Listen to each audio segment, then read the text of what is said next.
Emma stood by her window, watching the rain fall hard outside. Her reflection stared back. Plain face, brown hair, gray eyes that saw too much. "No man wants you." Her mother's voice cut through the silence like a knife. Emma's heart sank. Again, always again. Her mother entered the room. Cold eyes, colder words. "You read too much, Emma. You dream too much. Look at your sisters. Rose and Lily are married now. Happy. Normal. 23 years old. In their small town, that meant one thing. Old maid. The girl nobody wanted. The daughter who brought shame." Emma touched her books, hidden under her bed. Stories of adventure, of healing, of women who mattered. But stories weren't real life, and real life was cruel. "I found someone," her mother announced. Her voice held no warmth, no love, just relief. "Duke Marcus Reed. He lives far north, in the mountains. People say he's odd too." The words hit like stones. Odd too. Even her own mother saw her as broken, damaged goods. Something to get rid of. Emma's hands shook. "Mother, please." "It's done." The door slammed. Final, like a coffin, closing. That night, Emma packed slowly. Her few books. Her collection of dried herbs. The small drawings she made when nobody watched. Flowers. Plants. Things that grew despite the cold. Her father came to her door. Looked everywhere except at her face. "It's for the best," he mumbled. Then walked away, like he always did. Emma cried alone. She wasn't pretty like Rose, who laughed at all the right moments. She wasn't charming like Lily, who knew how to bat her eyes and giggle on command. Emma liked plants. She liked healing. She read about medicine in secret, but that wasn't proper for ladies. Ladies were meant to be decorations, pretty things on shelves. But Emma's mind was sharp. Her hands could heal. Her heart was kind, if anyone cared to look. The carriage came at dawn. Gray sky, gray mood. Her family barely said goodbye. Rose and Lily watched from their windows, probably relieved the strange sister was finally leaving. Her mother's last words burned deep. "Try not to shame us more than you already have. The Duke is damaged too. From the war. Maybe you'll suit each other. Two broken things." Broken things. That's all she was to them. Something to throw away. The road stretched long and cold. 2 days north, into mountains that touched the clouds. Emma watched the world change outside her window. Green fields became dark forests. Familiar became foreign. She felt scared, but also something else. Something she barely dared name. Hope. Maybe away from them. Away from their cold eyes and cruel words. Maybe she could finally breathe. The Duke's letter had been short, simple. "I accept the match. Come when ready." Madame Reed. No sweet promises. No lies about love. Just acceptance. It was more honesty than her own family had ever given her. Emma touched her plain brown hair. Her simple gray face in the carriage window. She wasn't ugly, just ordinary. But her mind was extraordinary. Her heart was pure. Her hands could heal. Maybe that would matter. Maybe not. The mountains grew taller. The air grew colder. Her new life waited ahead, with a stranger. A damaged Duke, they said. Two broken people thrown together by families who didn't want them. She closed her eyes, made herself a promise. She would survive this. She would find her way. Even if nobody ever loved her, she would learn to love herself. Somehow, Duke Marcus Reed stood alone in his tower room, watching for the carriage that would change everything. 5 years. 5 long years since he'd seen his own face without flinching. Since the war ended. Since the fire that took everything beautiful about him and left only scars. His castle sat high in the mountains. Stone walls that kept the world out, cold halls that echoed with loneliness. Few servants stayed long. They whispered about him when they thought he couldn't hear. The Duke who hides, the monster behind the mask. Marcus read Emma's letter again. Her words were honest, painfully honest. "I'm not pretty, but I work hard. I learn fast. I won't cause you trouble. No lies, no false promises of beauty or charm." He respected that. Lies were worse than scars. At least scars were honest about being ugly. "She arrives today," said Tom, appearing in the doorway. His oldest friend, his only friend now. "Are you ready for this?" Marcus touched his silver mask. It covered the worst of the damage, half his face. The burned half that made children cry and women faint. "She needs a home," Marcus said quietly. "I need someone who won't run screaming." The war had taken everything. His easy smile, his handsome face, his faith that people could see past surfaces. But he still had his mind, still had his wealth, still had land that needed tending. Maybe that would be enough. He'd agreed to the marriage quickly. No courtship. No meetings where she'd have to pretend not to be horrified. Just a practical arrangement. Two unwanted people making the best of it. Her family's letter had been clear. Emma's difficult. She reads too much, dreams too much, but she's healthy and won't give you trouble. Difficult. He almost smiled at that. What they called difficult, he might call interesting. Marcus walked through his gardens. They were dying now, overgrown and neglected. His last gardener had quit months ago, said the place felt cursed. Said working for a monster wasn't worth any amount of money. But Emma knew about plants. Her letter mentioned herbs, healing. Maybe she could bring life back to this place, the way she might bring life back to him. He thought about his mother, how she'd cried when she first saw his face after the fire. My beautiful boy, she'd sobbed. Then they never visited again. Beauty was everything to her, and beauty could burn away in seconds. But knowledge lasted, kindness lasted, if you were brave enough to hold on to them. Tom brought word. Her carriage is close now. Maybe an hour. Marcus straightened his black coat. Always black now. It hid things. Made him blend with shadows where monsters belonged. He checked his mask one more time. Straight, secure, hiding the worst of what he'd become. He wondered about Emma. Would she scream when she saw him? Would she cry? Would she beg to go home to her cold family? Or would she understand that sometimes broken things could fit together and make something stronger? He had gifts ready for her. Books about plants, about healing arts. Gifts for her mind, not for beauty that could fade, because minds grew stronger with time. Wisdom deepened, knowledge bloomed. But beauty could burn away in an instant, leaving only ashes and regret. The clock chimed. Almost time. Marcus took a deep breath, prepared himself for tears, for fear, for rejection. Again. But maybe, just maybe, this plain, difficult, book-loving girl would see past his mask. The way he hoped to see past whatever made her family so eager to send her away. Two outcasts. Two unwanted souls. Maybe they could make something beautiful together, even if the world would never call them beautiful themselves. The castle looked like something from Emma's books. Dark stone towers reaching toward storm clouds. But not magical. Lonely. Like it had been waiting for someone to care about it. Tom met her carriage with a warm smile. The first genuine smile she'd seen in months. Welcome, Lady Emma. I'm Tom. The Duke is waiting inside, and nervous as a cat. Emma followed him through cold corridors. Paintings covered in white cloth lined the walls. Windows shuttered tight, like the whole house was hiding from the world, the way she'd always hidden. He's in the library, Tom said gently. Don't let the mask frighten you, dear. He's different, yes, but he's good. The best man I know. The library doors opened, and Emma forgot to breathe. Books, thousands of them. Floor to ceiling, more books than she'd ever imagined in one place. Her heart actually skipped with joy. Then she saw him. Tall, dressed in black, broad shoulders that spoke of strength, dark hair, and a silver mask covering half his face. But his visible eye, warm brown, kind, watching her with something like hope. Lady Emma, he said. His voice was deep but soft. Careful. Welcome to Reed Castle. I'm Marcus. She curtsied. Nearly fell, caught herself. Blushed furiously. Your Grace, I thank you for accepting me. Please, just Marcus. We're equals here. Equals. When had anyone ever called her an equal? Emma looked up again, met his eye. The visible half of his face was handsome, strong jaw, gentle mouth. Whatever the mask hid, she could see his heart in that one brown eye. You like books, he said. Not a question, a statement of understanding. Yes, very much. I brought some, about herbs, and healing. I hope that's all right. More than all right, we need healing here. The garden is sick, like everything else. He moved carefully, like he expected her to bolt for the door. But Emma stood still. The mask didn't frighten her. Everyone wore masks. Some you could see, some you couldn't. Her family wore invisible masks, every day. Cold smiles hiding colder hearts. Are you hungry? Tired from traveling? Mary, Tom's wife, she makes wonderful soup. Soup sounds lovely, Emma said. Her voice is stronger now.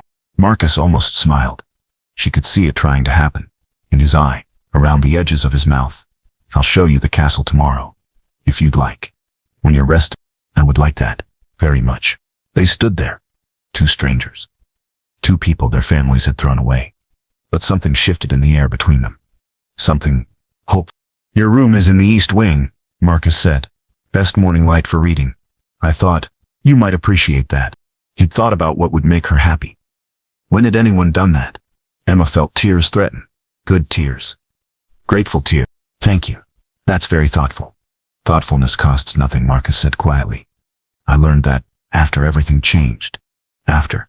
Emma understood completely. After her family made her feel worthless. After whatever had scarred him. After life taught them both that the world could be cruel. But maybe they didn't have to be cruel to each other. Tom showed her upstairs. The room took her breath away. Large windows facing east, empty bookshelves waiting to be filled. A beautiful desk with paper and ink ready for her use. He prepared this himself, Tom whispered. Chose every detail. You said you'd need space to think, to work, to be yourself. Emma touched the smooth desk surface. Quality paper, good ink. Her mother had given her scraps and told her to be grateful. Marcus gave her tools to create, to learn, to grow. That night, she sat by the fire eating Mary's soup. Warm bread, good food that filled more than just her stomach. Marcus joined her.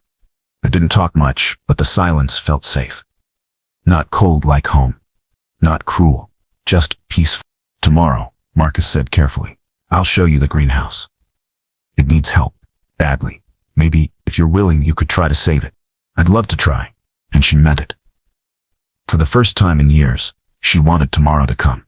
This strange place, this masked duke, this new life scared her, but it also felt like the first real hope she'd had in forever. Marcus bid her goodnight, bowed slightly, like she mattered, like she was worth respecting. Emma went to bed in her beautiful room. In this dark castle, with a stranger who saw her as an equal. Somehow, for the first time in months, she slept without crying. No fear, no shame, just possibility. Morning came soft and golden. Emma woke early, but not from nightmares. From excitement. Real birds sang outside her window. Not like home, where even the birds seemed afraid to make noise. She dressed simply. Work clothes. Marcus had mentioned the greenhouse, and that meant dirt under her fingernails. Plants that needed tending. Real work that mattered. Breakfast waited downstairs. Mary beamed at her. Eat up, dear. You'll need strength for what His Grace has planned. Marcus appeared as she finished eating. Different clothes today. Still dark, but softer. Work clothes too. Like he planned to get his hands dirty alongside her. Ready to see the damage? He asked. They walked together. Not close, but together. The greenhouse sat behind the castle like a forgotten dream. Glass walls. Most cracked. Plants inside are dying slowly. Neglected. Abandoned. It was my mother's pride once, Marcus said quietly. After she left, I couldn't bear to tend it. Watching beautiful things die seemed fitting. Emma's heart clenched. She understood that feeling. When everything beautiful in your life gets taken away, why try to grow more beauty? But plants were different than people. Plants didn't judge, didn't reject. They just needed care, and they rewarded it with life. We can save this, Emma said with sudden certainty. Plants want to live. They just need someone to help them remember how. Marcus looked at her. Really looked. You sound so sure. I am sure. Plants are honest. They don't pretend, don't lie. They just grow or don't grow. It's simple, like people should be, Marcus said softly. Easier than people, Emma admitted. They worked side by side all morning. Emma showed him which plants could be saved, which needed cutting back to grow again. How to mix soil for different needs. Marcus listened, really listened. Asked smart questions. His hands were gentle with the fragile green things. You're good at this, Emma said, surprised. I like fixing things, Marcus replied. I just forgot how for a while. Lunch came, and they ate outside on a stone bench. Simple food that tasted wonderful after honest work. Emma realized she felt hungry, really hungry. Not the hollow ache of sadness, but the good hunger that comes from purpose. Tell me about healing herbs, Marcus said. I want to understand. So Emma talked about plants that eased pain, ones that fought fevers, how to dry them properly, store them safely, use them wisely. Marcus asked question after question. He understood quickly, made connections she hadn't expected. Could you teach me? He asked suddenly. Really teach me? Not just today, but ongoing. Emma stared. You want to learn from me? Why wouldn't I? You know things I need to know. You're clearly gifted. It seems logical. Logical. Simple. But revolutionary. Nobody had ever asked Emma to teach them anything. They told her to be quiet. Be less. Take up less space.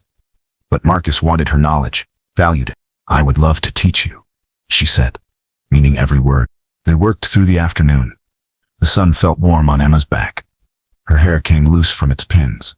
She forgot to fix it. Forgot to worry about looking proper. Just worked. Lived. Breathed freely for the first time in years. Marcus rolled up his sleeves as the day warmed. Strong arms, scars were there too, she noticed. But he didn't hide them from her. Didn't seem ashamed. The fire, he said, seeing her notice. I pulled a child from a burning building. Got burned, pulling her out. But she lived. Emma's heart squeezed tight. You saved her. Tried to save her father too, my friend. But I was too late. His voice went quiet. Sometimes I wonder if the scars are punishment for not being fast enough. They're not punishment, Emma said firmly. They're proof you tried. Proof you cared more about saving her than protecting yourself. Marcus stopped working. Looked at her with something like wonder.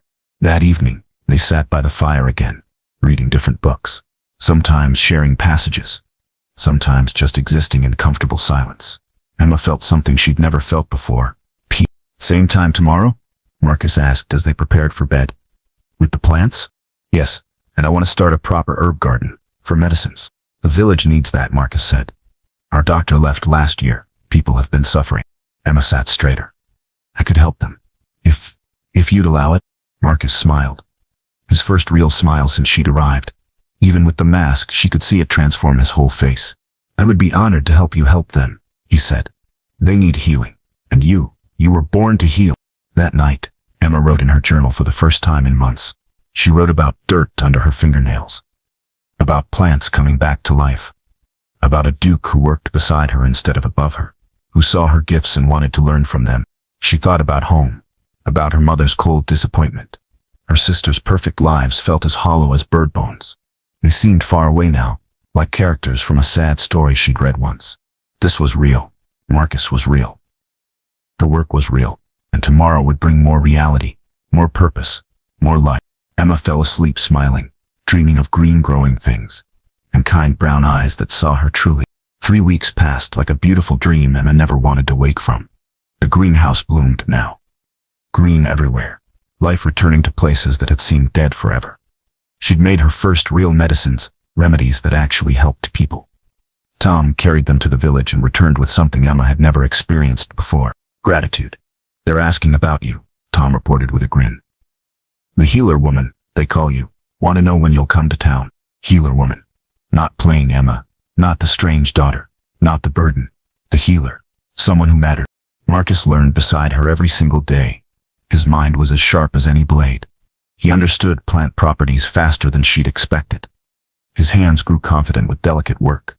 But more than that, he listened to her. Really listened. Like her words had value. Show me the fever remedy again, he'd ask. And she would. Patiently. Clearly. Never once did he make her feel foolish for knowing more about something. One morning a young mother arrived at the castle gates. Crying. Carrying a burning child. Please, she begged. Help my daughter. She's dying. Please. Emma's heart raced. This was real. Life or death. Not practice, but the moment everything mattered. She and Marcus worked together. Quick. Efficient. Like they'd been partners for years instead of weeks. They mixed the fever medicine. Cooled the child's burning skin. Fought death itself, and won. The fever broke. The child opened her eyes. Smiled weakly at her mother. The woman hugged Emma so tight it hurt. Thank you. Thank you. You're an angel sent from heaven. Later, alone in her room, Emma cried. Good tears. Healing tears. She had saved a life. She mattered. She was enough. Marcus found her. Knocked softly. Are you all right? Yes. Just happy to help, to matter. He sat beside her. Close enough to comfort. Far enough to respect her space. You always mattered, Emma. They just couldn't see it. They. her family, who had thrown her away like rubbish. But Marcus saw treasure where they saw trash. I'm learning to see it too, Emma whispered. That I have worth. Keep learning that. It's the most important lesson. Word spread through the village like wildfire. The Duke's new wife could heal, would heal. People started coming. Small hurts, big fears. Emma helped them all. Marcus supported her completely. Protected her time, her energy, her calling. She taught the village women about herbs, how to ease birthing pains, how to handle monthly cycles without shame. They listened to her, playing Emma, who knew important things. Her confidence grew like her plants. Slowly but surely, she spoke louder now. Walked taller, smiled more. Real smiles. Not the fake ones her mother had demanded. Marcus noticed everything. You're different, he said one evening. Stronger. I feel stronger. Here. With purpose. With acceptance. Purpose changes people, Marcus said thoughtfully. I lost mine after the fire. Thought I was useless. You reminded me that healing isn't just about medicine. It's about caring. They planned something bigger together. A proper healing house in the village, where Emma could work openly. Not hidden in the castle like a shameful secret, but visible, valued, needed. Are you certain? Emma asked. People might talk about you supporting this. About me, Marcus straightened. Let them talk. Good work speaks louder than gossip. So they built it. Together. Marcus provided the funds. Emma designed the layout. The villagers helped with construction. Everyone working towards something beautiful. Something is needed. Opening day arrived bright and clear. People filled the small building. Grateful faces. Hopeful eyes. Emma stood at the front. Marcus, beside her. Always beside her. Supporting without overshadowing. Thank you, she told the crowd. But really, she was thanking him for believing when no one else did. That night, they celebrated quietly. Just the two of them. But Emma felt fuller than she'd ever felt in her entire life. Full of joy, purpose, possibility. I wrote to my family, she said suddenly. Told them about the healing house. About my work here. Marcus tensed slightly. What did they say? Nothing yet. Maybe nothing ever. But I wanted them to know. I'm not their failure anymore. I'm my own success. You're more than successful, Marcus said quietly. You're remarkable. You're everything I never dared hope for. Emma looked at him. This man had seen her worth when she couldn't see it herself. Who had given her space to grow. Who stood with her. Always with her. Never above. Never below. Just together. Thank you, she whispered. For seeing me. When I couldn't see myself. Thank you for reminding me that scars don't define us. Our actions do. Our hearts do. They sat in comfortable silence. Two souls healing. Together. The mask still covered half his face. But Emma saw past it now. To the man beneath. Who was so much more than his wound. Just like she was so much more than plain. We're strange. We're unwanted. She was Emma. Healer. Teacher. And maybe, beloved. Winter arrived early that year. Snow covered the mountains, like a soft white blanket, but inside the castle, everything felt warm, warmer than Emma had ever known possible. She and Marcus spent every evening together now, reading by the fire, talking about everything and nothing, sometimes just being comfortable in silence that spoke louder than words. Tell me about the war, Emma said one snowy night. If you want to. Marcus stared into the flames for a long time. When he spoke, his voice was quiet, careful, like the words might cut him if he said them wrong. I led good men into battle. Most of them died. I lived with these. He touched his mask, always that gesture when pain got too close. Emma waited, patient as she was with frightened plants. The child I saved during the fire, her name was Sarah. She lived, but her father, my best friend James, he didn't make it out.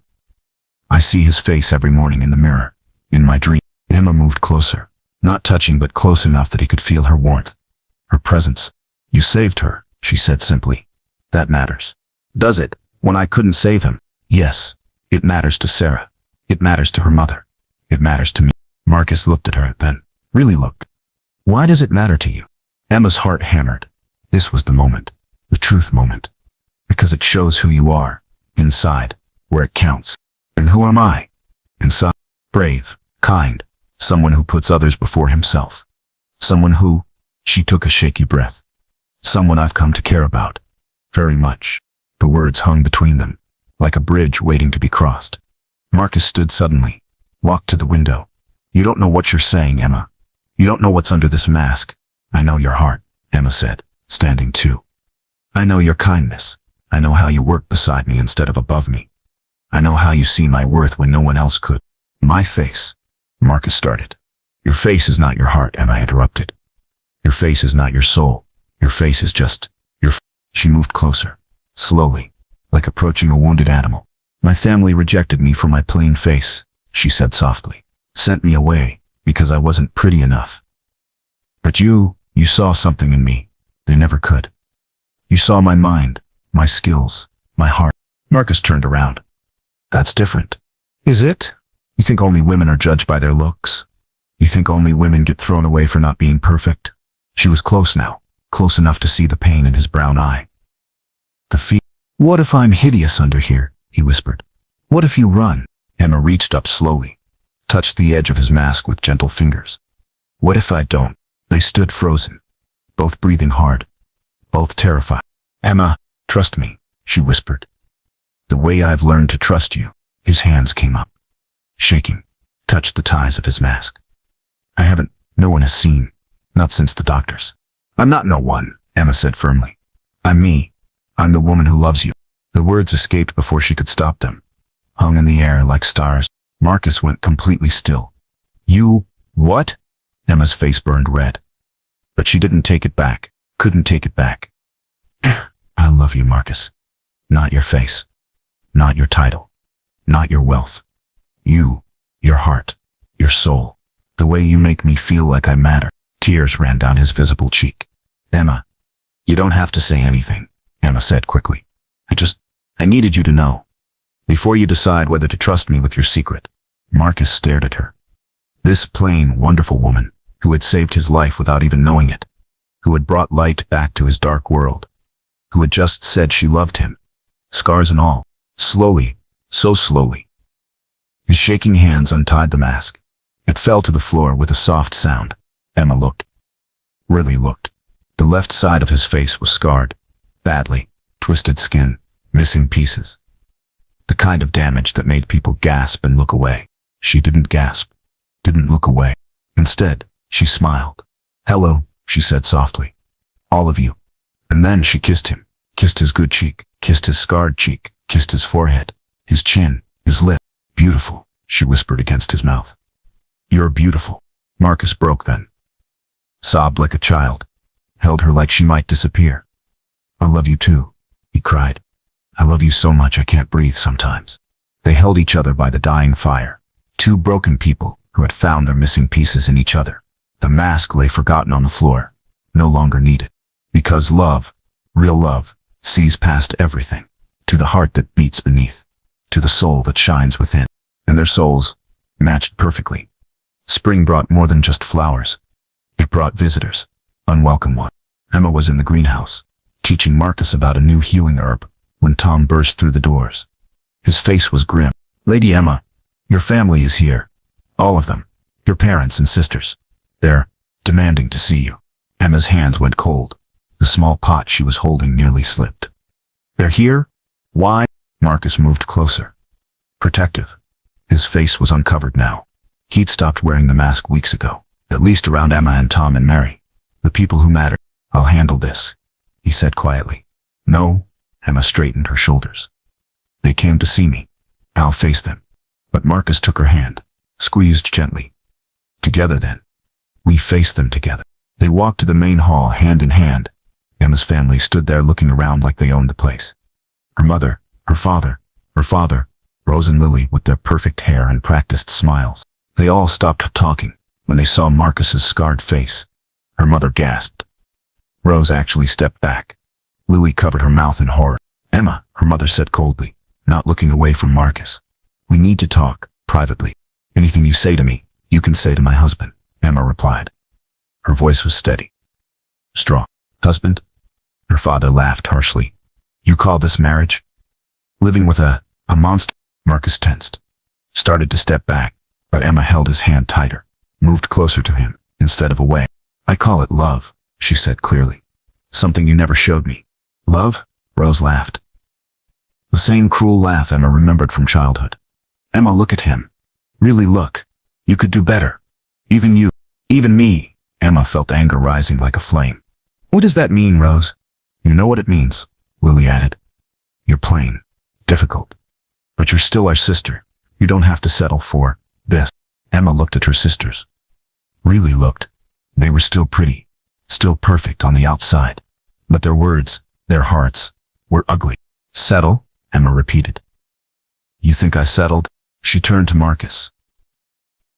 This man had given her everything. Purpose, respect, love, who had seen her worth when her own family could. Should I tell them, she asked him softly, about who you really are? Marcus nodded. Proud of her. Always proud of her.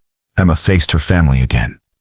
This man, this monster you're so disgusted by. He's a war hero. He saved a child's life. He runs the most prosperous lands in the north. He's educated, kind, generous. She took a breath. And he thinks I'm remarkable. He values my mind, my skills, my heart. He's never once called me plain or difficult or strange. He's made me a healer, a teacher, someone who matters. Emma, her mother started. No, I'm not finished. Emma's voice grew stronger with each word.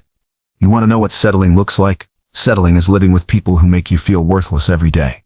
Settling is pretending to be less than you are to make others comfortable. Settling is accepting cruelty as normal. She looked at each of them in turn. I refuse to settle anymore. For any of you. How dare you speak to us like this? Her father blustered. How dare I? Emma laughed. Not bitter. Just free. I dare because I finally know my worth. Because I finally found someone who sees it too. Marcus stepped forward. His scarred face was proud, unashamed. Your daughter has saved dozens of lives since coming here. The village considers her a blessing. I consider her my greatest treasure. Treasure? Rose scoffed. She's nothing special. To you, maybe, Marcus said quietly. But to me, she's everything. Emma's mother looked around the beautiful castle, at the expensive furnishings, the signs of wealth and power. Her expression was calculating. Well, she said slowly, perhaps we were too hasty. Perhaps this arrangement could work after all. We could visit more often, get to know each other better. Emma saw right through it. Now that they knew Marcus was wealthy, successful, now they wanted to claim her again, use her connection for their own benefit. No, Emma said simply. You're not welcome here. Emma, her father exploded. We're your family. Family doesn't throw away their daughters, Emma replied. Family doesn't call them worthless. Family doesn't make them feel ashamed of who they are. She moved closer to Marcus. Her real family now. You sent me away like garbage. You can't come back now and pretend you care just because it's convenient. Her mother's mask slipped, showed the cold calculation underneath. Don't be foolish, Emma. You need us. What if this doesn't work out? What if he gets tired of you? Marcus spoke then. His voice was quiet but carried complete certainty. I will never get tired of Emma. She's not a novelty to me. She's not a convenience. She's my partner, my equal, my beloved wife. He looked at Emma's family with something close to pity. You threw away a precious gift, but I won't make your mistake. Emma is treasured here, protected here, loved here. Emma felt tears on her cheeks, happy tears, grateful tears. Please leave, she said quietly. And don't come back. I have a new family now, a better one. Her family left in angry silence. No goodbye, no apology, no acknowledgement of what they'd lost. Emma watched them go from her window. Marcus beside her, his arm around her waist. Any regrets? He asked softly. Emma leaned into his warmth. Only one, that it took me so long to stand up to them. You stood up when it mattered, Marcus said. When you were strong enough, that's what counts. Emma turned in his arms, looked at his beautiful scarred face. This man had given her everything, who had shown her that love wasn't about perfection. It was about seeing someone truly and choosing them anyway. I love you, she whispered. All of you. Always. And I love you, he whispered back. My remarkable, brilliant, beautiful Emma. Outside, spring continued blooming. Inside, two hearts beat as one. Perfect in their imperfection. Whole in their chosen love. 2 years later, Emma stood in her healing house, teaching a group of village girls about herb preparation. Her hands moved confidently as she explained which plants helped with what ailments. The girls listened with bright, eager faces. Remember, Emma said, smiling at them. Healing isn't just about the medicine. It's about caring, about seeing people's pain, and wanting to help. Through the window she could see Marcus working in their expanded gardens.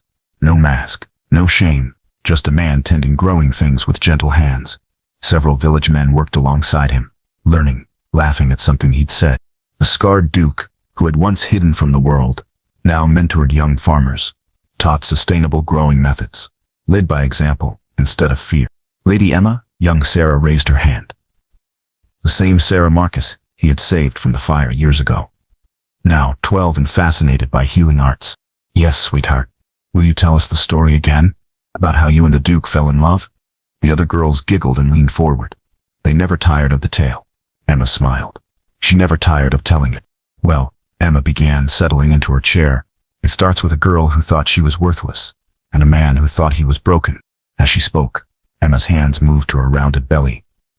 5 months now. The first child is growing strong and healthy inside her. Marcus was over the moon with joy and terror. He kept reading every book about babies he could find, making lists of supplies they'd need, talking to the baby each night like it could already hear him. Maybe it could. Maybe love spoke louder than words. The most important part of the story, Emma continued, is that they both learned something crucial. Your worth isn't determined by what others think of you. It comes from inside, from your actions, your kindness, your courage to be yourself. After the lesson ended, Emma walked outside. The village had grown around their healing house. New families moving in, children playing in safe streets. Prosperity that came from caring leadership instead of cruel demands. Marcus looked up as she approached. His whole face lit up. Still did that. Every time he saw her, like she was the best surprise of his day. How did the lesson go? He asked, pulling her close. Wonderful. Sarah wants to become a healer like me. Of course she does. You're her hero. Emma laughed. I'm nobody's hero. I'm just me. Just you, Marcus agreed, kissing her forehead, is more than enough. More than I ever deserved. They walked home together as the sun set behind the mountains. Home. Not just a castle or a building, but a feeling.